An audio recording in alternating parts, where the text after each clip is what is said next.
Let's see what your silence is really hiding, Mr. Whitaker." Vivian Rhodes whispered the words under her breath, her voice barely audible beneath the soft hum of the executive lounge's air conditioning. It was nearly midnight. The skyscrapers of Manhattan blinked with distant lights like silent witnesses to her experiment. The floor-to-ceiling glass behind her reflected a woman who looked nothing like the Forbes-featured CEO from 6 months ago, not after an $8 million embezzlement scandal, and not after being blindsided by her most trusted advisor. Tonight, she didn't wear power heels or tailored confidence, just a navy blue cashmere sweater jeans and exhaustion. She lay reclined on the leather sofa, one arm loosely resting over her eyes as if in deep sleep. A soft cashmere blanket was tossed carelessly over her legs. But everything else, the wallet half slid out of her tote, the thick envelope marked Confidential Rhodes Tech Legal Counsel left atop the coffee table, and a neat stack of $100 bills under it was no accident. It was bait. And the man she was waiting for had no idea. Graham Whitaker, the janitor.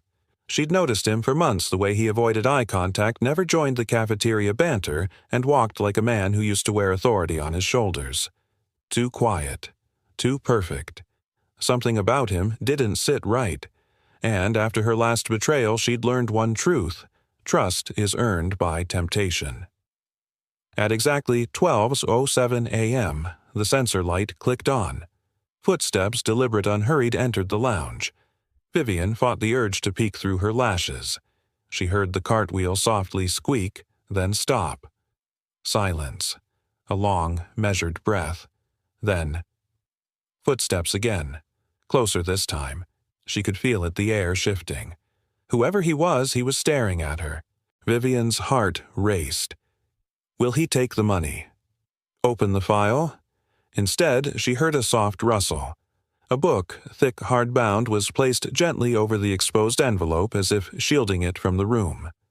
The sound of fabric brushing the sofa. Then a surprising weight settled over her shoulders. A jacket. His jacket.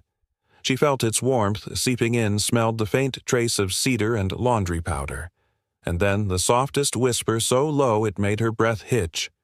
Whoever you are, you still deserve to sleep in peace. Her eyes flew open the second the lounge door clicked shut. The room was empty again. But the air wasn't. It was charged. She sat up slowly, his jacket still around her. Her fingers found the inside collar, no label. Nothing traceable. Vivian stared at the book he'd left. A volume of Whitman poetry from the break-room shelf now shielding secrets worth millions. She whispered not to anyone but herself. That man is not a janitor. The next morning, Manhattan returned to its usual rhythm, honking taxis, clinking espresso cups, and power-walking assistants with Bluetooth headsets glued to their ears. But Vivian Rhodes was not in her corner office. She sat alone in the HR archives flipping through internal employee files on an encrypted tablet. Her assistant had tried to stop her. "Ma'am, it's just the janitorial roster, nothing worth your time," but she dismissed him with a look that said, "Try me.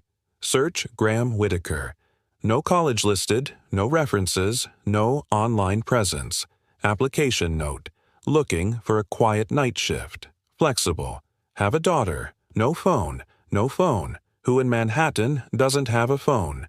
2 years ago, he applied. Since then, 0 complaints, 0 incidents, 0 anything. Just a ghost who emptied trash cans and fixed the odd flickering light. But that wasn't the part that unnerved her. It was what the internal CCTV review showed. Graham adjusting a tilted frame in the hallway, not part of his job. Graham leaving a dry towel in the kitchen on rainy days. Graham helping a cafeteria worker stand up after twisting her wrist, not in front of others and not reporting it. No grand gestures, just invisible decency, which made her angrier. People didn't do kindness quietly in this building, not unless they were hiding something. She tapped a button. Get me a list of every job he held before Rhodes Tech. 5 minutes later, no employment history recorded. That evening, the executive lounge felt colder. Vivian stood by the window with her arms crossed, jacket still folded on the sofa. Her eyes caught her reflection, sharp jawline, tired eyes, and the invisible armor she wore since the betrayal. He passed the test, she muttered, still not sure if that relieved or irritated her. But that just means he's better at playing the long game. She turned back toward the sofa, glanced at the jacket again, then almost impulsively grabbed it and walked down the hall. 15 floors down. The janitor's quarters were tucked near the service entrance, off limits to most executives. Vivian paused, then knocked once. No answer. She raised her hand to knock again, but the door opened on its own. Graham stood there. No uniform, just a plain gray shirt and old jeans. His eyes, gray-blue, steady, unreadable, blinked once in surprise. "I think you left this," she said coolly, holding out the jacket. He didn't take it immediately, just looked at her with the kind of patience that made her feel like she was the one being observed. "I thought you were asleep," he said. She didn't answer that. Instead, she asked, "Why did you cover the file?" Graham tilted his head slightly, then finally took the jacket. "Because sometimes the world gives you a test," he said quietly, "and passing it is the only thing that lets you sleep at night." Vivian wasn't prepared for that. The words hit her harder than she let on. She turned to leave, but paused at the doorway. "You're a mystery, Mr. Whitaker." He offered a faint smile. "Sometimes people just want to mop the floor and go home." She studied him for a moment longer. "No," she said finally, "they don't." And with that she walked away, heels clicking down the corridor, each step echoing louder than the last. Behind her, Graham closed the door, but not before whispering, "And sometimes people pretend to sleep, because they're afraid of waking up. No one is that invisible unless they've spent their life trying to be." Vivian Rhodes. The hum of the conference room projector cast soft shadows across Vivian Rhodes' face as she stared at Graham Whitaker's digital personnel file. Blank. Not literally, but close enough to be insulting. The human resources manager, a nervous man named Kevin in his early 40s with a tendency to sweat through his collar, cleared his throat for the second time. "As you can see, ma'am, he's clean. No disciplinary notes, no late shifts, no sick days. He's clocked in like clockwork for 26 months, pays into his 401k, has health insurance for himself and his daughter. That's all we've got." Vivian didn't look up. Her eyes traced the screen like it might suddenly reveal something hidden in plain sight. "No digital footprint?" she asked flatly. Kevin hesitated. "I mean, no social media, no LinkedIn, no Facebook, nothing that's publicly indexed, not even a high school record." He listed GED credentials. "But we couldn't verify the testing center it shut down 5 years ago." Vivian finally turned her head. "And none of this concerned you?" Kevin shifted. "He's a janitor, ma'am." Vivian's voice dropped an octave. Calm, controlled, dangerous. "No, Kevin. He's a man with zero digital history, no former employers we can verify, and enough intuition to detect a software vulnerability my own IT missed. He's not a janitor. He's a question mark. And I don't run a company that leaves question marks lying around." She stood and gathered her blazer. "Get me security footage of the last 60 days. Every hallway, every room he cleaned." Kevin paled. "All of them." Vivian nodded. "Start with nights. He's more honest when no one's watching." 2 hours later, Vivian sat alone in her office watching the silent footage on a large monitor. No sound, just frame after frame of Graham. He never looked at the cameras, never loitered, never took phone calls, didn't chat with other staff unless they initiated. But he noticed everything. In one clip, a framed health tech award on the east hallway wall hung crooked after an intern knocked into it. Later that night, Graham passed by. He paused, adjusted the frame by exactly half an inch, and walked on. In another, a storm had left the break room with puddles near the entry. Graham mopped it up, of course, but then he reached into his cart and left 2 clean towels folded by the door with a handwritten note, "For wet shoes." Stay safe. She rewound that clip, paused on the handwriting. It was neat, sharp, like someone who'd been trained in report formatting. Too neat for a janitor. Next clip, timestamped 9:43 p.m. last Friday. Cafeteria camera. A kitchen worker slipped and grabbed her wrist, wincing in pain. Graham, already pushing his cart nearby, noticed. He helped her to a chair, wrapped a towel with ice around her wrist, said something, and then walked away. No report. No incident logged. Vivian leaned back in her chair, mind spinning. She wasn't just intrigued anymore. She was unsettled, because everything about him was too intentional. His silence, his invisibility, they weren't signs of simplicity. They were strategy, and strategy meant purpose. She pressed the intercom. "Lydia," she said, "pull internal access logs from the last 6 months. I want to see every system Graham may have touched: server rooms, maintenance panels, even janitor supply closets with network routers. If he's moved data or left any trace, I want to know." There was a pause on the other end. "Yes, ma'am," Lydia said. Vivian sat still for a moment after the line clicked off. Then, almost absently, she whispered, "What are you hiding?" "Graham." That night, Vivian stood in the shadows near the parking garage, arms folded tight over her chest. It was nearly 11 p.m., and the cold Manhattan air stung through her coat. Then she saw him. Graham exited the side staff door, a canvas messenger bag slung over his shoulder, worn boots scuffing against the concrete. He crossed the lot and unlocked a battered 2004 Honda Civic, dull red, one headlight fogged. He didn't drive away. Instead, he opened the back seat and lifted out a small pink backpack. Vivian narrowed her eyes. He wasn't going home to an empty apartment. The address took less than 20 minutes to pull from employee records. She debated for half an hour before finally getting into her car and heading downtown. It wasn't stalking, she told herself. It was due diligence. The neighborhood was on the edge of Brooklyn, modest, working class, barely gentrified. The apartment complex was aging the kind with cracked mailboxes and rusted railings. She parked across the street, dimmed her headlights. From her car, she could see straight into the ground floor unit with its crooked blinds and flickering kitchen light. There he was, Graham, in sweatpants, now stirring something in a pot on the stove.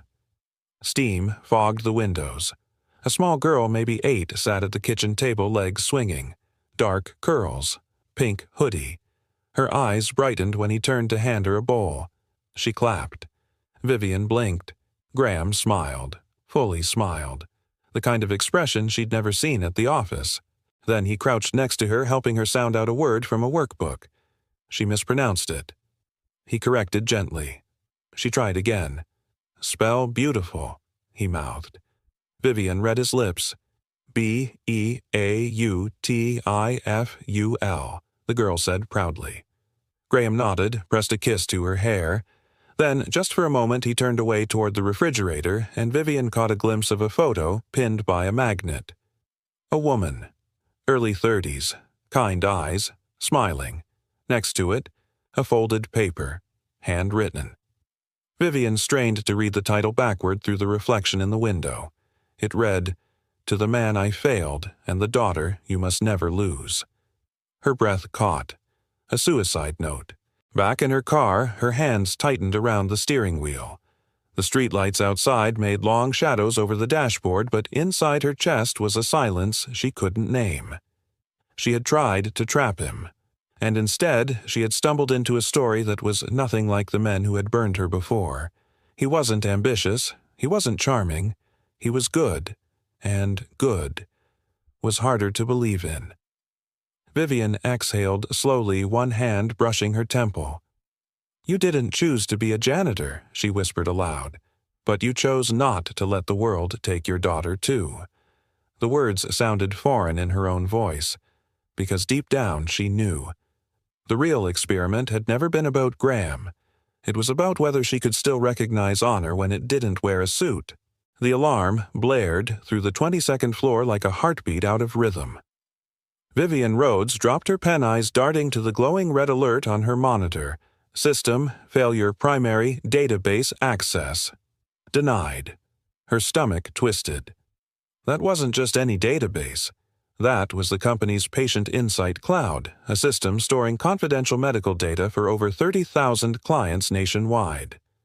Not now, she muttered, pressing her intercom. IT status now. The intercom crackled, followed by chaos. Ma'am, we're losing data mirrors. Backup servers aren't syncing firewalls, rejecting our own keys. Stop talking and fix it. She snapped her comm, cracking just enough to reveal the edge beneath it. Vivian strode out of her office and into the operations hub. Screens glowed with cascading lines of error code. Engineers cursed under their breath. It felt like watching a skyscraper crumble in slow motion. Roll back the patch from this morning, one of the leads shouted. It's not the patch, another barked. It's something in the security token system, Vivian stepped in. Then check the access log for the last 72 hours. Already did, said James, her chief IT. No suspicious activity. Then why are we offline? No one answered. She looked around, heart pounding. She'd built Rhodes Tech to be unbreakable, transparent, secure. Yet somehow her empire was slipping through her fingers again. First betrayal, now this. And then, like an echo in a storm, someone knocked gently on the glass door behind her. It was him. Graham Whitaker stood there, still in his gray janitor uniform, holding a maintenance tablet. His expression calm, almost apologetic. "This isn't a good time," she said sharply, trying to wave him off. "I know," he said quietly. "That's why I'm here." Vivian frowned. "This is a cybersecurity crisis, not a broken light bulb. I'm aware." He took a small step closer, lowering his voice. "You're looking in the wrong place." The IT team froze. Heads turned. Vivian narrowed her eyes. "Excuse me." "The breach isn't external," Graham said. "It's recursive. Something in your previous patch 7 days ago modified your certificate validation. It's not letting the mirrored nodes handshake with the main cluster." James blinked. How the hell would you know that Graham didn't flinch? "Because the patch you used is the same one I helped audit for the Department of Health 4 years ago." Silence. Vivian's throat went dry. What did you just say?" He met her gaze. Calm, steady, almost reluctant. "I used to work in internal investigations for government infrastructure. I didn't say anything because that life ended when my wife did. But your system's failing for the same reason one of ours did, checksum misalignment. You'll keep rebooting until the core integrity collapses." James looked between them, stunned. "He's right." Vivian's voice softened, but only slightly. "You're saying you can fix it," Graham nodded. "If you'll let me in." 5 minutes later, he was seated at the console, sleeves rolled up, typing with quiet precision. The IT team hovered uncertainly behind him as lines of code flickered across the screen. Vivian stood at his shoulder, arms crossed, trying to reconcile what she was seeing. A man who cleaned floors was now writing diagnostic commands in a syntax even her lead engineer had to Google. She leaned closer, unable to stop herself. "How do you still remember all this?" Without looking up, Graham said, "Some things don't fade just because you start pushing a mop." Vivian's lips parted slightly, caught between disbelief and something else. Admiration, maybe. The room was tense but quiet, only the sound of keystrokes and cooling fans filling the air. Graham's focus never wavered. He paused, once eyes narrowing. "Here." He highlighted a string of code. This line someone tried to fix a security gap but used recursive parameters. Every time you reboot it, revalidates a corrupted key. James whistled softly. "That's not in our documentation." "Because whoever did it didn't want you to find it," Graham said. Vivian's pulse quickened. "Are you saying someone planted this?" "I'm saying," Graham replied carefully, "your system didn't fail. It was pushed." 37 minutes later, the main servers blinked green again. Restoration complete. Data safe. The IT room erupted in applause, but Vivian didn't move. She was watching him. The man who'd just saved her company from collapse stood up, slowly logged out, and handed the tablet back to James. "All yours," he said. Vivian crossed her arms. "You could have let it crash. You're suspended level staff, not leadership. You didn't have to get involved." He shrugged lightly. Didn't seem right to let good people burn for someone else's bad code. She studied him. "You talk like someone who's seen this before." He finally met her eyes. "I have." Something in his tone, quiet, restrained, but heavy-cut, deeper than she expected. She didn't know whether to thank him or question him harder. In the end, she did both. "Mr. Whitaker," she said evenly, "I want a full report on what you found. Write it up, send it to me directly." He gave a small nod. "Of course." Then, as he turned to leave, she heard herself say, "Wait." He stopped. "Why did you really take this job?" she asked. He hesitated, hands in his pockets. "Because sometimes the quietest rooms are the safest ones to breathe in." Vivian blinked. "That's not an answer." He half smiled, tired but genuine. "It's the only one I've got." Later that night, after everyone had gone home, Vivian sat in her office with the lights dimmed. Rain streaked the glass Manhattan glimmering beyond.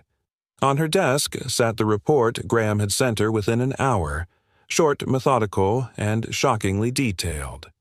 He'd traced the vulnerability line by line, even flagged the timestamp of when the faulty code had been inserted. Her eyes froze on that timestamp. 2:17 a.m. User access L. Gaines, Laura Gaines, her former executive assistant, the one who'd vanished after stealing $8 million. Vivian's heart sank. It wasn't random. It wasn't bad luck. The same betrayal that destroyed her trust had just come back in binary form. She rose slowly, walked to the window, and whispered to her reflection, "$8 million wasn't enough for you, was it, Laura?" Her hand tightened on the edge of the glass. Behind her, the softest sound mop wheels squeaking on the marble. She turned. Graham stood at the threshold, having paused mid-routine. He must have noticed the lights still on. His gaze flicked from her face to the reflection of the rain. "You should get some sleep," he said quietly. "I don't sleep much these days." He leaned on the handle of his mop, thoughtful. "Maybe stop testing the wrong people, then." She frowned. "Excuse me?" He smiled faintly. "You built a fortress and forgot that not everyone outside it is an enemy." His words hung in the air, heavier than the storm outside. Vivian didn't reply. Couldn't. She just watched him push his cart away, slow, steady, as if the world still made sense for him in ways it no longer did for her. When the elevator doors closed behind him, she whispered into the emptiness he used to find cracks in systems. "Now he's finding them in me." Outside, thunder rolled through the skyline, and for the first time in months, Vivian didn't feel like the smartest person in the room. She felt human. The hallway outside Graham Whitaker's apartment smelled faintly of burnt toast and rusted pipes. Paint peeled near the stairwell. A flyer about a lost cat curled at the edges, taped to a wall no one looked at anymore. Vivian Rhodes stood in the middle of it all, feeling like a ghost in a world that didn't belong to her. She shouldn't be here, and yet she couldn't not be. Earlier that day, she'd caught sight of Graham taking out the trash, an arm around a small girl with bouncing curls and an oversized backpack. They'd laughed at something, laughed in a way that made something tighten unexpectedly in her chest. She told herself it was research, follow-up, the kind of due diligence any CEO would do when a low-level employee just saved her company from a catastrophic data collapse. But deep down, she knew better. She wasn't following a file. She was following a feeling, and that scared her more than any breach ever could. The apartment door creaked open slowly, as if reluctant to let her in. Graham looked surprised, but not alarmed. He wore a plain black t-shirt, faded at the shoulders, and held a dish towel in one hand. Steam trailed from the open kitchen behind him. Chicken soup, maybe. Something real. Something warm. Vivian felt like she'd brought winter in with her. "You found the place," he said simply. "I didn't expect it to be this." She searched for a word that wouldn't sound condescending. "Humble." He offered a faint smile, tugging at the corner of his mouth. She exhaled. "I was going to say, honest." He stepped aside. "You want to come in, or just evaluate the front door?" Vivian hesitated for only a second. Then she stepped inside. The apartment was small, but it breathed life. The walls were dotted with crayon drawings. A bookshelf overflowed with paperbacks, everything from The Art of War to Charlotte's Web. A violin case leaned quietly in the corner, and there, at the tiny kitchen table, sat Sophie. The girl looked up wide-eyed. "Hi," she said shyly. Vivian smiled. "Hi there, I'm a friend of your dad's." Sophie tilted her head. "Are you the lady from the building with the shiny shoes?" Vivian chuckled. "Guilty. She only notices shiny things when she likes someone," Graham said, carrying 2 steaming bowls to the table. "So, watch your step." Sophie giggled. Vivian looked around, taking in the details. "This place, it's not much, but it feels like something I haven't had in a long time." "A home?" Graham asked. She nodded, quiet. "Yeah." He set down her bowl and gestured to a chair. "Sit. Eat. Soup's better than silence." As they ate, Vivian couldn't stop glancing at a picture frame perched near the window. A woman's face smiled back at her. Mid-30s kind eyes, soft waves of chestnut hair. Her hand rested gently on Graham's shoulder in the photo. Vivian tapped the frame with her spoon. She was beautiful. She was stronger than beautiful, Graham said, voice low. That photo was taken a month before everything unraveled. Sophie had wandered off to her bedroom. The weight in Graham's words was no longer filtered for a child's ears. "What happened?" Vivian asked. He didn't answer right away. Instead, he stood, walked to the drawer beside the sink, and returned with an envelope. The edges were worn. The flap never resealed. He handed it to her. "To the man I failed, and the daughter you must never lose." Vivian read the words in silence. The handwriting shook halfway down the page. As she scanned the letter, her throat tightened. "I was accused of leaking internal files from a security firm I worked for," Graham said quietly. "Someone planted the breach on my laptop. I trusted the wrong person, and when the accusations came, no one stood by me. Not even her, at first." He looked away. "She left for 3 weeks, took Sophie with her, said she needed to think." Vivian looked up from the letter. "She came back. She came home," he said softly, "but not to stay." Vivian's voice trembled. "She ended her life. She thought I'd be better off raising Sophie without the scandal, without her shame. But the irony." He let out a bitter laugh. "The day after the funeral, the charges were dropped. The real perpetrator was caught. Internal mistake, they said. Collateral damage." Vivian's hands clenched around the envelope. "You never sued," he shook his head. "I didn't want Sophie to grow up with more courtroom headlines. She deserved peace, even if I didn't." The room fell into a deep, aching silence. Then Vivian said something that surprised even herself. "I tried to trap you." Graham met her eyes. "I know. I thought you'd take the money, or the file, or something. I was sure I'd catch you doing what everyone else had done to me." Graham didn't speak. Vivian swallowed hard. "But you didn't. You covered it, protected me, even when I was the one watching with suspicion." He leaned forward, resting his elbows on the table. "You think people like me don't notice pain just because we clean up after it?" Vivian blinked. That first night, he continued. "You weren't sleeping. Not really. Your shoulders were too tense. Your breathing was off. You were testing me. I've seen that kind of distrust before, and I don't blame you." Her voice was barely a whisper. "Then why help me?" "Because I've been where you are," Graham said.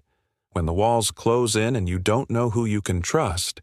When the only thing louder than the silence is the sound of your own doubt." He paused. "And because I made a promise to myself, Vivian, that no matter what job I took, I'd never let cynicism become my currency." Vivian stared at him, a janitor who spoke like a soldier, carried his grief like a gentleman, and lived like his daughter was the last light in a broken world. She set the letter down gently. "You shouldn't be pushing a mop." He smiled. "And you shouldn't be carrying a heart that heavy." That silence again. But this time it wasn't sharp. It was soft. Safe. Outside, the rain had begun again. Light and steady. Vivian stood at the door, jacket in hand. Sophie peeked out from her room, rubbing her eyes. "Will you come again?" she asked. Vivian smiled gently. "Only if your dad says it's okay." Sophie looked at Graham. He nodded once. "Maybe next time," he said, "you'll stay for dessert." Vivian turned back as the door opened. "Maybe next time," she said softly, "I won't be the one asking questions." "I don't believe in villains or heroes anymore," Vivian said softly, turning the coffee mug in her hands. "Only survivors." Graham glanced up from across the conference table, his face unreadable, the silence between them heavy with what hadn't been said. The glass-walled strategy room on the 21st floor was empty, just the two of them, a sealed folder on the table, and the weight of everything unspoken. Outside, the city shimmered beneath overcast skies. Inside, the atmosphere was tighter than any boardroom battle.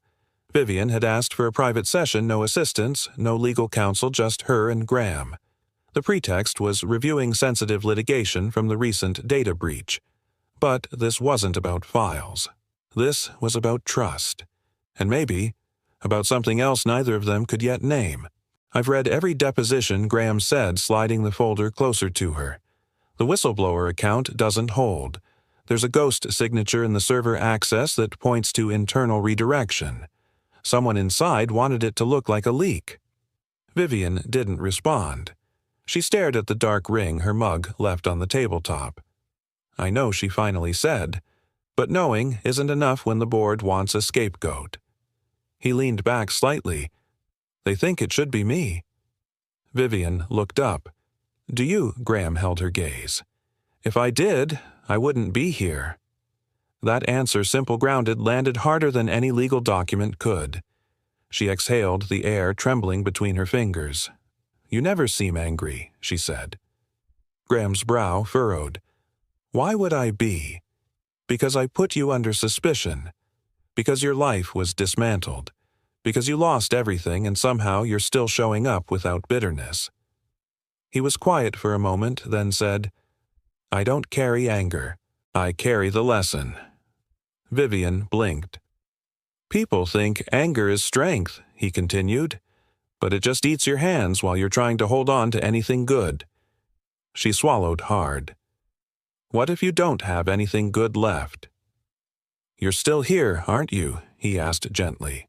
"Still showing up. Still asking the right questions." Vivian looked down ashamed.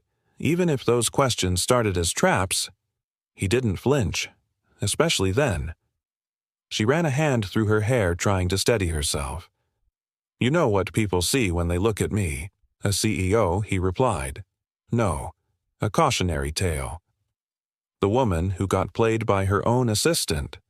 The one who should have known better, who didn't see it coming." Graham tilted his head. "Maybe they're wrong." Vivian gave a bitter laugh. "I built firewalls around my heart, Graham, and still someone broke in and burned the house down from inside." She didn't mean to say it, but it came out too fast to catch.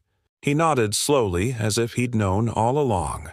Then, in a voice quieter than a breath, he said, "Some houses burn, so we finally learn where the fire exits are." Vivian looked at him. Really looked. The man in front of her wasn't just calm, he was anchored. Not because life had spared him, but because it hadn't. And somehow he'd grown roots instead of thorns. They reviewed the case for another 20 minutes, just enough to pretend they were still working. But the real dialogue happened between the lines. And finally, when she closed the folder and the room felt still again, she asked something no one else ever had. "What were you like before all this?" Graham's lips curved slightly. Not quite a smile. Busy, blind, arrogant in ways I didn't recognize until the silence started answering for me. Vivian leaned in. And now. Now, he echoed, glancing toward the window. Now I mop floors and raise a daughter who thinks pancakes taste better when they're burnt around the edges. That made her laugh. Not a polite laugh, something real, something that warmed the cold corners of the room. She hadn't laughed like that in months, maybe years. "You're not what I expected," she said. He looked down for a moment, then back at her. "And you're not as armored as you want people to think." A knock at the door broke the spell. Vivian's assistant peeked in, eyes darting between them with subtle curiosity. "Sorry to interrupt. Your 300 is asking for a reschedule." Vivian nodded, distracted. "Push it to tomorrow." The assistant nodded and closed the door. Vivian turned back, her voice lower now. "My father used to say the only real power in the world is knowing when to listen." Graham tilted his head. "Did he?" She nodded, slowly. "He died before I could really understand what he meant. I was 16. My mother shut down after that. I grew up thinking vulnerability was weakness." Her fingers brushed the edge of the folder. "I used to cry in the laundry room at boarding school," she said suddenly, "because it was the only place without cameras." Graham didn't interrupt. "I still do, sometimes," she added, her voice tight. "Except now it's the executive bathroom." The silence was sacred. And then gently, Graham reached into his coat and slid something across the table. A folded cloth. Old, frayed at the edges, the color of storm clouds. "What's this?" she asked. "A handkerchief," he said. "My dad gave it to me the day I left for federal service. Said, 'Real men don't wipe blood. They wipe tears when no one else dares to.'" Vivian held it in her hands, stunned. It was heavy, not in weight, but in memory. She clutched it quietly, then looked up. Her voice broke when she said, "Thank you." And for the first time she called him by name. Graham. That night she stayed late at the office, long after the others had gone. The handkerchief lay on her desk. She hadn't returned it. Maybe she wouldn't. And, as the city blinked outside and the world continued turning like it always did, Vivian realized something terrifying. And beautiful. She didn't feel alone in the building anymore. Vivian Rhodes had been many things in her career: strategist, survivor, skeptic. But nothing prepared her for the gut punch of betrayal when it wore the face of someone you'd just started to trust. The email came in at 7:42 a.m. Subject: Urgent. Internal breach. Whittaker involved. She stared at the screen, disbelief tightening like a vice in her chest. Attached were 4 images stills from the server room's internal security feed. Time-stamped, grainy but clear enough to show Graham's silhouette near the data core door. One frame had him holding what looked like a keycard. Another moments later showed the green security light flickering on. There was also a summary report from IT unauthorized data access originating from physical server port.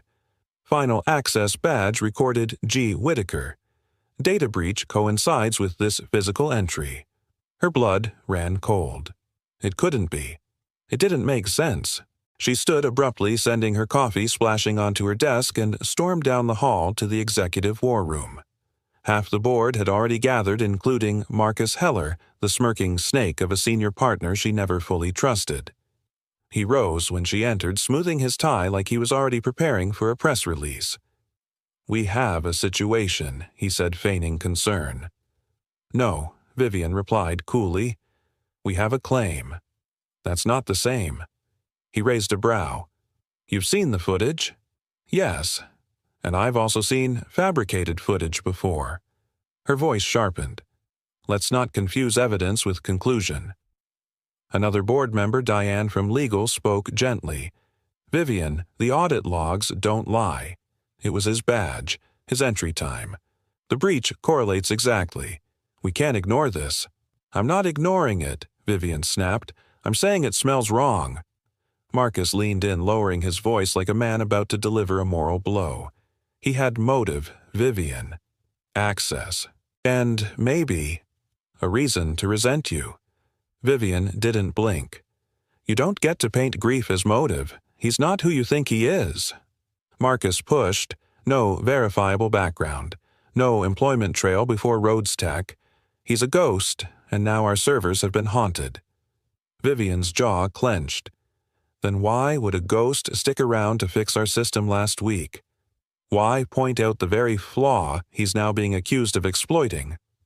No one answered. Because there was no answer. Only politics, and fear, and the ease of blaming a man no one thought twice about until he became inconvenient. By 10:15 a.m., Graham had been called in. He stood silently at the far end of the glass-walled HR office, the Manhattan skyline stretched out behind him like an accusation.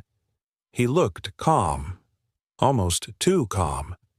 Vivian sat at the table flanked by HR and legal. Her voice was carefully measured, but inside something twisted. We've received footage that places you near the physical server room at 2:13 a.m. 2 nights ago, she began. Graham didn't blink. I do rounds. That's the job. No badge access should have been used during those hours. I didn't use it. Then how were you seen entering? He folded his arms. Maybe ask who had access to my badge. She inhaled sharply. You think someone cloned it? I think, he said quietly. You're smart enough to know people like me don't just wake up one day and forget everything we've spent years hiding from. Vivian's voice lowered. Why didn't you come to me first? Because when the world wants a villain, it doesn't wait for your alibi. He looked her dead in the eye. It just wants your silence. Those words struck deep. Too deep. HR cleared her throat awkwardly. Until the internal review is completed, we'll need to place you on temporary, unpaid suspension. Graham nodded once. No outrage, no panic, just a quiet sadness in the corners of his eyes. Vivian stood. Let me walk him out, she said. No one argued. They rode the elevator in silence. The air between them was thick with things unsaid. Finally, at the ground floor, Graham stepped out but paused before the glass doors. Vivian couldn't help herself. I don't believe you did it. He turned. The sunlight caught in his eyes, not pleading, not wounded. Just tired. Doesn't matter, he said. They do. Then fight it. He gave a small shrug. People like me don't get the benefit of the doubt, Vivian. We get written out of the story before the second act. She opened her mouth to protest, to say something more, but just then a small voice cut through the lobby. Daddy, Sophie. She came running in from outside, her tiny rain boots squeaking on the floor, her backpack bouncing. She threw her arms around his waist. Vivian froze. She hadn't expected to see the little girl here. Not today. Not now. Graham kneeled down, holding his daughter tightly. He kissed her hair and whispered something Vivian couldn't hear. Then Sophie looked up and saw her. You're the pretty lady from the soup night, she said innocently. Vivian crouched slightly, her voice catching. Hi again, Sophie. The girl beamed. My dad says your building is big and cold, but your heart is probably warm underneath. Vivian's throat clenched. Graham stood, placing a hand on his daughter's shoulder. Time to go. She took a breath. Let me call a car for you. He looked at her for a long moment, then said the words that would echo in her mind for days. Some storms don't need shelter. They just need to pass. As the taxi pulled away, Vivian remained standing on the curb, arms folded against the wind. She had once told herself she didn't care who stayed or left as long as the numbers stayed strong. But watching that old Civic disappear into traffic, her chest ached with something she hadn't felt in years. Loss. Not of an employee, but of something much rarer. Something that didn't come with a resume or a title. Something like honor, or trust, or maybe even the beginning of something her armor hadn't let her imagine in years. That night she sat alone in her office watching the footage again. Frame by frame. Second by second. Something felt off. Too clean. Too composed. She zoomed in, slowed the clip, reversed the playback, and then she saw it. For just a second, barely visible in the distorted corner of the frame, a reflection on the glass server door. A flash of red, heels, specifically red high heels. Vivian's eyes widened. She knew only one woman in the entire building who wore them, and she hadn't seen her in months. Laura Gaines, her former best friend, the one who had stolen $8 million and vanished.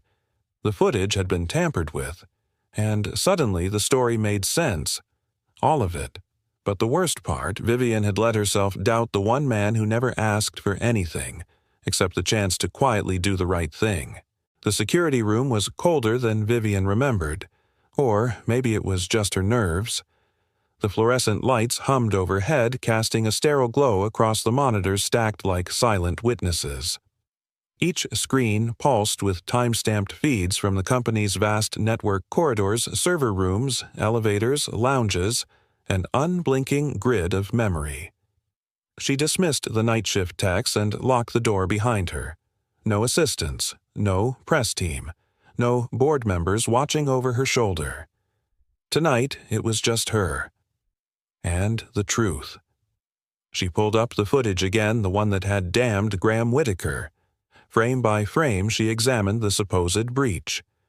The same moment she'd been shown in that boardroom ambush 2:13 a.m., server room access. Graham's silhouette, the green security light. But now she wasn't just looking. She was seeing. She rewound to a second earlier, then paused. The angle wasn't quite right. The camera placement should have reflected the door differently, and the shadow on the far side of the frame, it didn't match the server panel's height. She leaned closer, froze the clip. They're barely perceptible in the glass reflection of the server casing a curved shape. High-arched, glossy, a heel. Vivian's heart thudded.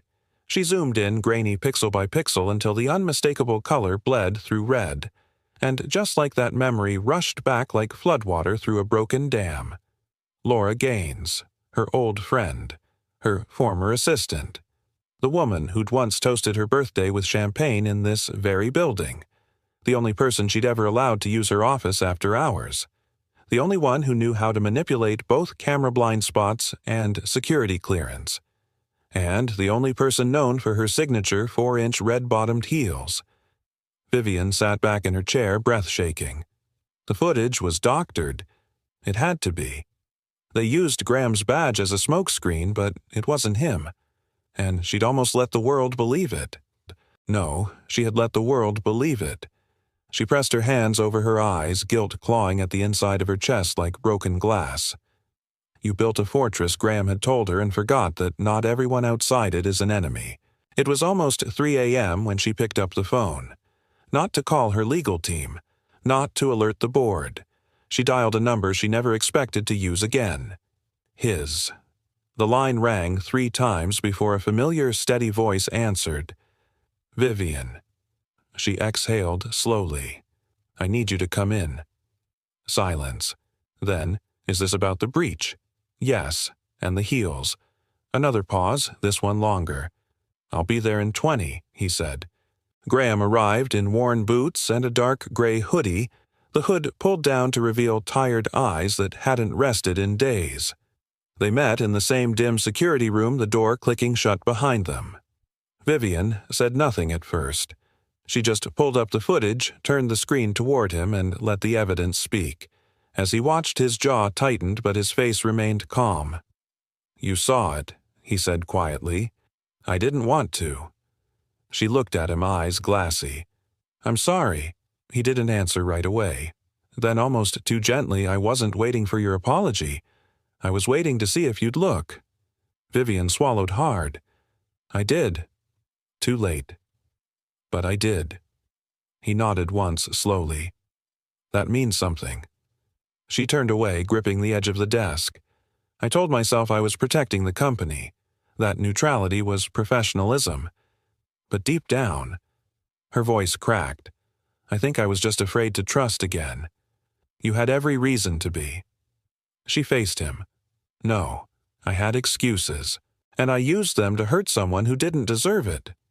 He studied her for a long moment, then said, We don't get to choose how people break us, but we do get to choose what we do with the pieces." Vivian closed her eyes.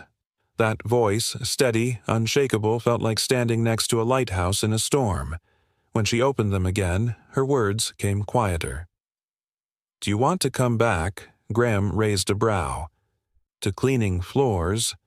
To helping me find the people who crack the system from the inside," she said. "And yes, to cleaning floors. For now." A small smile tugged at the edge of his mouth. "You sure the board will be thrilled? They can sit with their doubts," she said. "I'm choosing to sit with my decision." Graham stepped closer, the glow of the monitors reflecting softly across his face. "I never needed vindication," he said.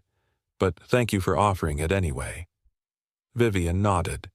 "Also," he added, "I still have your father's handkerchief." She smiled faintly. "Keep it. I think he'd approve." As they exited the security room, the city outside was just beginning to stir. First light painted soft blues across the skyline.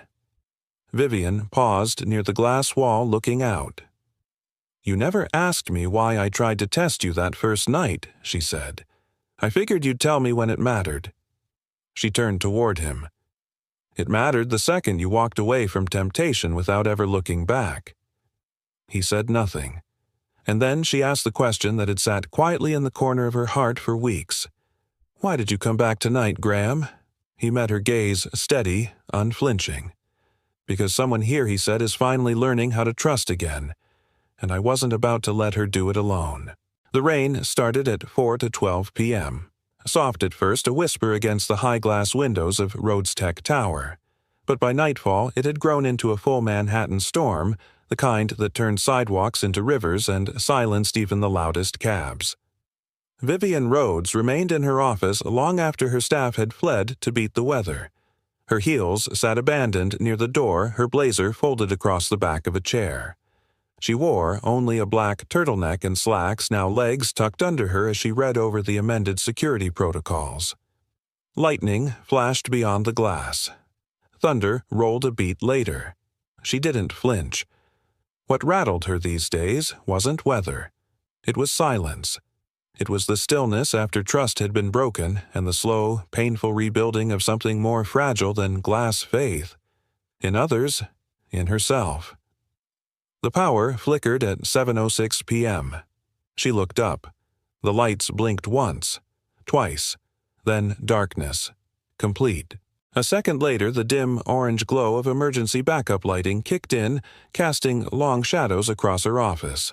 She stood, heart steady but alert. Her phone buzzed in her hand, no service. A glance out the window showed the neighboring towers already switching to their generators. Rhodes techs were supposed to engage automatically, but the hall remained dim. Too dim. The emergency power isn't engaging on the upper floors. Vivian stepped out into the corridor. The emergency strip lights were on at ankle level, but the elevators blinked dead. She pulled out her phone again, still no signal. The stairwell it was. She made it to the landing between the 14th and 13th floors when she heard the voice. "Vivian." It echoed from the shadows below. A beam of flashlight sliced through the dark stairwell, landing gently on her face. She squinted into it, and then she saw him. Graham. Wearing a soaked hoodie flashlight in one hand, a maintenance key looped to his belt. Her voice cracked with surprise. What are you doing here?" He lowered the beam. "I check the generator room on storm nights," he said, breath slightly winded. "Old habit." "You're still suspended," she said, not unkindly. "I'm still responsible," he replied. Something about that answer rooted her in place. "Elevators are down," he said. "Emergency grid tripped. Someone overrode the auto switch."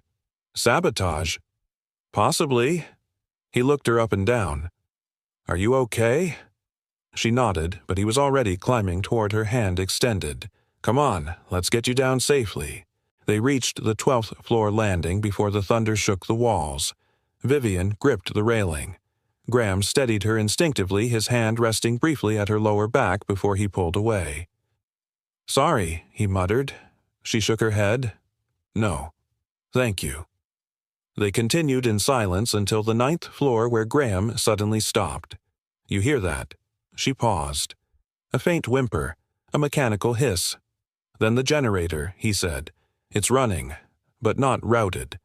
They took a sharp turn into the east utility hallway. Graham swiped a key into the maintenance panel, revealing a crawlspace lined with breaker switches. And in the center, blinking red, the master override. "Someone disabled it manually," he muttered. "Locked the route to floor systems, but the core's still running." He got to work quickly, fingers moving over switches like a man who knew the rhythm of machines better than people. Vivian crouched beside him, watching. "Why do you still come back?" she asked softly. "You don't owe this place anything." He didn't stop working, because some places don't deserve to fall just because a few people forgot how to hold the line. She looked down at her hands. "I almost believed them," she whispered, "that you were the leak, that everything I'd seen in you was just clever disguise." He didn't look up. "I never asked you to believe anything, but I wanted to." He paused then, turned toward her. And now Vivian met his eyes. "Now I know the world doesn't need perfect people. It needs anchored ones." 10 minutes later, power flickered back to life. The hallway lights surged, the hum of restored systems rising like a long-held breath. Graham stood brushing dust from his jeans. "There we go." Vivian smiled faintly. "You just restored electricity to a billion-dollar tower with a wrench and a flashlight." He smirked. "Some things don't require software updates." They walked back to the main hall. The power was back, but the rain still beat steadily against the windows. Graham reached into his bag, pulled out a small plastic container, and offered it. "What's this Sophie's idea? She made cookies this morning." Vivian opened it, revealing slightly misshapen but golden-brown chocolate chip cookies. She picked one up, took a bite. Her eyes widened. "This is the best cookie I've had in 5 years. She used extra vanilla," Graham said proudly. Vivian leaned against the wall, cookie in hand, rain on the glass behind her, and for the first time in a long time, she felt warm, safe. She glanced over at him, and her voice came softer. "You know, she said I built this place with firewalls and cameras and contracts, and somehow the janitor I almost fired is the only one who ever actually protected it." He didn't smile. He didn't gloat. He just said, "The tallest towers still need someone watching the ground floor." Vivian's eyes burned. "And what about me?" she asked. "What about you? Do you think I'm salvageable?" Graham's answer came without hesitation. "I think broken doesn't mean bad, and healing isn't weakness. It's the most stubborn kind of strength there is." She closed her eyes. "Maybe. I've been strong in all the wrong ways." He turned to her, his voice low. "Then maybe it's time to redefine strength." They sat in silence on the hallway bench for a while after that, watching the city lights flicker through the storm. The tower buzzed back to life around them, but neither moved. Vivian broke the silence, her voice barely audible. "Maybe it wasn't you I needed to test." Graham turned. She met his gaze. "Maybe it was me." And in that moment, soaked clothes, sugar-smudged fingers, and all they weren't CEO and janitor. They were two people who had lost different things, and were just beginning to find something worth holding on to again. Vivian Rhodes adjusted the slim mic clipped to her lapel as the stage lights warmed her face. In front of her, a ballroom of over 200 people waited. The Northeast Healthcare Innovation Summit was an annual who's who of executives, investors, and medical pioneers. Her company, Rhodes Tech, was set to unveil a prototype AI diagnostic tool that could reduce misdiagnosis rates by 17%. That was the plan. The keynote had been rehearsed, lines memorized, slides refined. But as she stood there now with the full weight of recent days pressing quietly against her chest, none of it felt right. She could see the screen blinking behind her, the title she was supposed to launch into Redefining Patient Insight Through Adaptive Intelligence. And yet, as the first few seconds ticked by in silence, she stepped away from the podium. Gasps were audible. She wasn't reading from the teleprompter. Instead, she held the microphone gently in her palm like something fragile. Her voice when it came was lower than usual, calmer, more human. 3 weeks ago, she began. I stood in this same suit, rehearsing a speech about how innovation is the heart of healing, about how tech can save time money lives. She paused. Let the room breathe. But no one tells you the truth about building something groundbreaking. They don't tell you how much of yourself gets lost in the process. A few people leaned in. Phones were lowered. I built this company, she continued, not from capital, but from control. I measured everything, reviewed everyone, trusted no one. She swallowed, her voice trembling just enough to be real. And then something broke. Not in the servers, not in the software, but in the walls I built to feel safe. The ballroom had gone pin-drop silent. Vivian looked down, then out again. We had a breach. A serious one. At first glance, it looked like an inside job. The evidence pointed clearly to someone I'd barely noticed, a janitor. Quiet, consistent. No resume to boast about. No degrees on paper. Just a man who showed up when no one was looking. She took a breath. I nearly let the company write him off. A hush. Tension. Executives glanced at each other. Vivian continued, voice firm now. But something made me look twice. And in doing so, I discovered the kind of integrity you can't program into algorithms. Her hand tightened on the mic. He didn't ask for credit. He didn't fight for his name. He just showed up again during a storm, when the power failed, and the building froze and fixed a generator no one else could touch. Not because it was his job, but because it was the right thing to do. A man in the third row set down his wine glass. A woman near the front blinked twice, visibly moved. Vivian's gaze swept the room. Some heroes don't wear badges. They carry wrenches, push carts, walk quietly down the hall when the rest of us are too busy to look up. She paused. And some lessons don't come from business school. They come from mistakes. Her voice dropped to a whisper now. His name is Graham Whitaker. You won't find him on LinkedIn, but you'll find him wherever dignity is needed most. She stepped back. No applause yet, just a moment of stunned stillness. Then she added almost as an afterthought, "Oh, and about our AI tool, it's still coming. It'll still help save lives. But I've learned something more important than innovation this year." She looked straight into the camera streaming the event live to over 15,000 viewers. Technology changes outcomes, but good people, change culture. The applause began slow, then swelled. It wasn't the kind of polite clapping CEOs often received. It was something deeper, earned. From the back of the room, Graham stood quietly. No spotlight, no attention. He hadn't planned on being there, but Vivian had sent a driver. No explanation, just a note. You should see what your silence built. He watched her step down from the stage, not with pride or smugness, but with stillness, like a woman who had finally stopped running from her own reflection. Backstage, Vivian handed the mic to the AV tech and walked straight into Graham's quiet corner. The event staff buzzed around them, unaware of the deeper gravity passing between them. "You didn't have to come," she said softly. "You didn't have to say my name," he replied. "I didn't," she corrected. "I said your worth." That stopped him. I thought maybe, she continued, you'd prefer that more. He gave a half smile. Maybe I would. They stood in a quiet alcove near the supply exit, the sound of ongoing panels and speeches muffled by distance. Vivian looked at him carefully. I've stood behind podiums in boardrooms across courtrooms, but today was the first time I said something that felt like it actually meant something. "You said something honest," he said. She nodded. "That's new for me."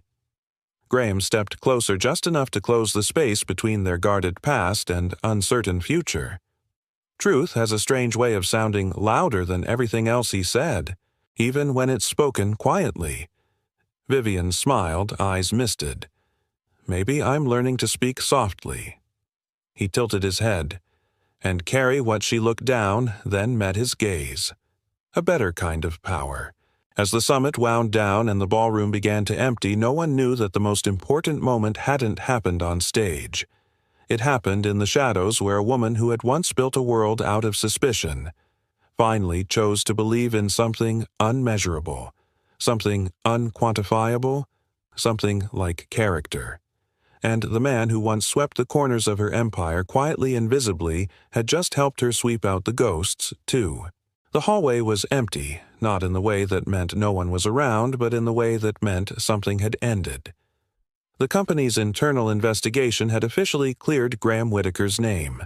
The board had unanimously agreed to drop all suspicion, and Vivian had announced a restructuring of security protocols, privately telling the senior partners that the company would no longer confuse silence with guilt.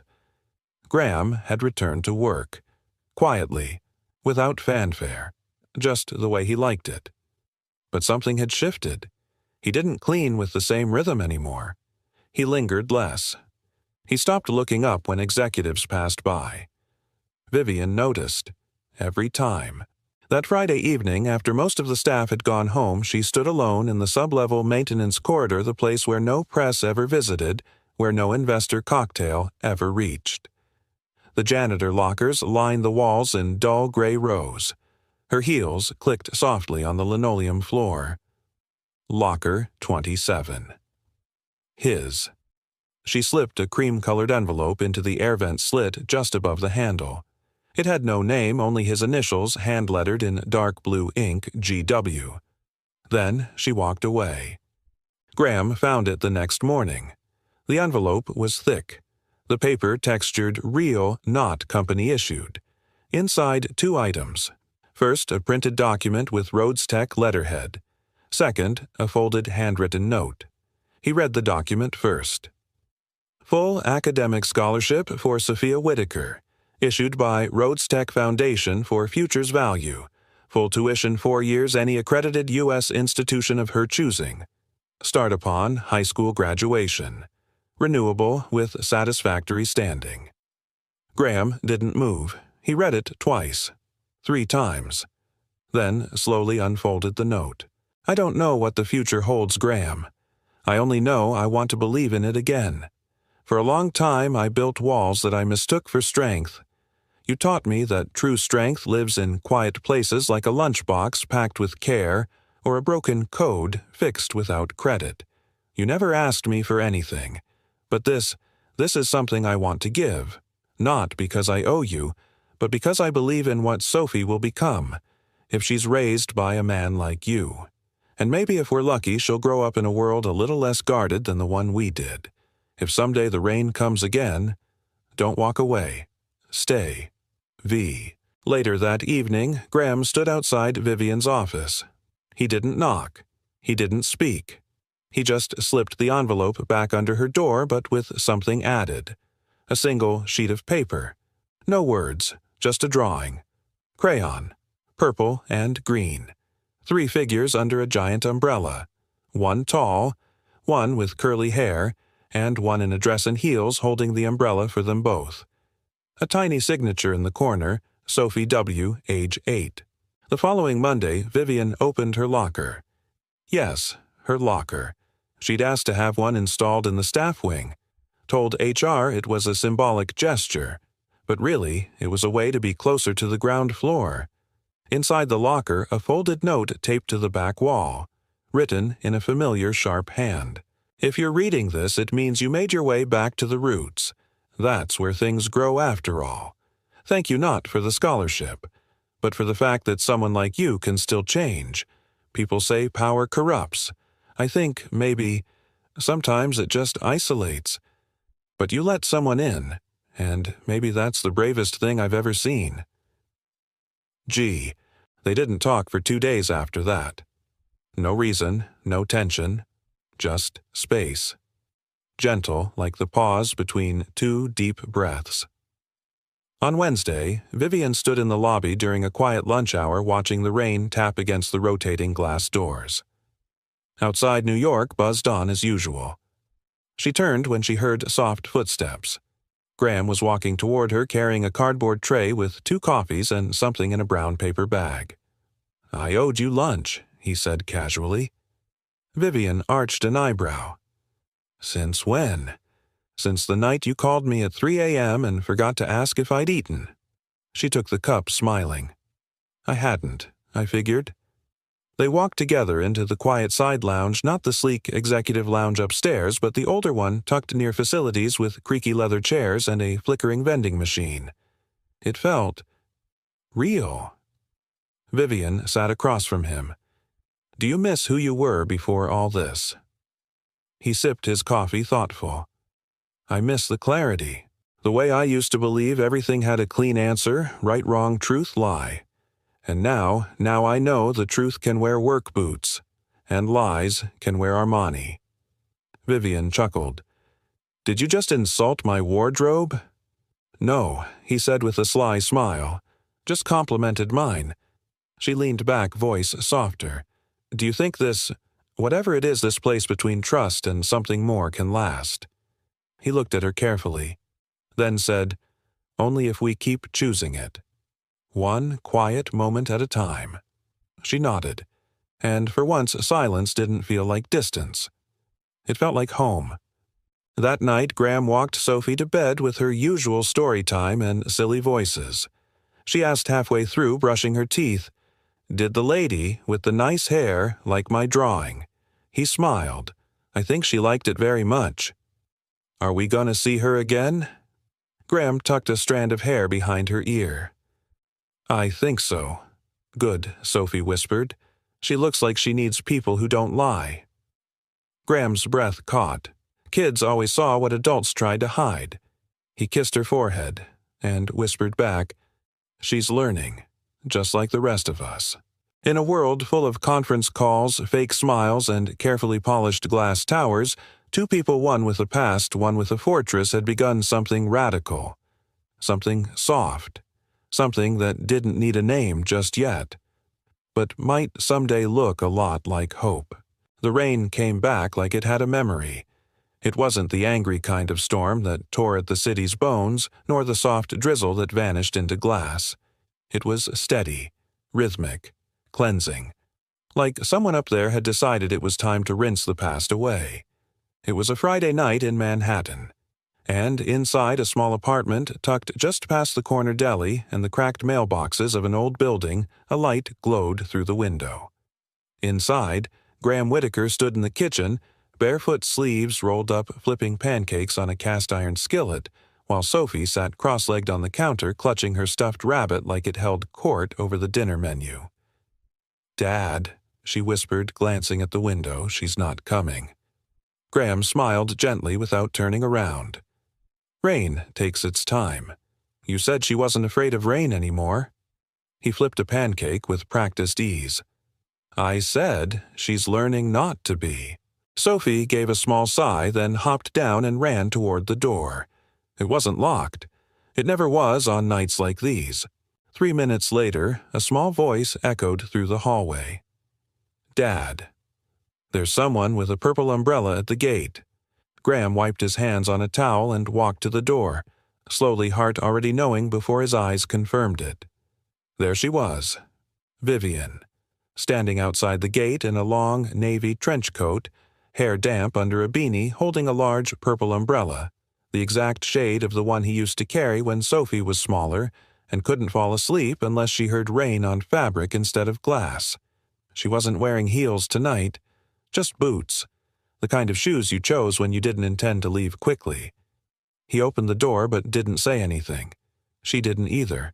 For 10 full seconds they just stood there. Soaked earth, soft rain, a city that kept moving, and two people who had finally chosen to stop. Then Vivian stepped forward, slowly, and asked in the quietest voice he'd ever heard from her, Do you still make room for people who arrive late? But mean it this time. Graham's eyes softened. He reached out and gently pulled her under the awning. I was never waiting for timing, Vivian. I was just hoping for truth. She exhaled like she'd been holding her breath since the day they met. Then, without ceremony, she handed him something from her coat pocket.